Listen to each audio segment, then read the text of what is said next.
விஜயகாந்த் சொல்லணும்னா ரொம்ப சிம்பிளா இருப்பாங்க, குழந்தைத்தனமா இருப்பாங்க, ரொம்ப சந்தோஷமா இருப்பாங்க. பார்த்தா அந்த நிமிஷத்துல இருந்தே எனக்கு அவங்க மேல அப்படியே ஒரு அன்பு.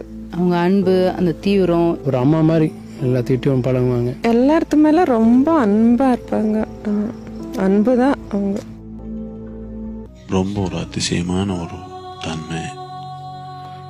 ஒரு 100 ஆண்டுல அது ஒரு 10 பேர் கூட அப்படி நடக்குதோ இல்லையோ, அதுலேயோ ஒரு குடும்ப சூழ்நிலையில் இருந்த ஒரு கிரகஸ்த வாழ்க்கையில் இருந்த ஒரு பெண்ணு இவ்வளோ சுலபமாக அந்த மாதிரி ஒரு நிலையிடுறது ஒரு சாமானியமான சூழ்நிலையே நிகழ்ச்சி அது இல்லை. வேற ஒன்றும் நான் என்னால் சொல்ல முடியல. என்னத்துக்குன்னா, இந்த மாதிரி ஒரு தன்மை இவ்வளோ சுலபமாக எடுக்கிற ஒரு மனிதன்னா சும்மா கும்பிடணும், அவ்வளோதான் தெரியும் எனக்கு. வேற ஒன்றும் புரியல.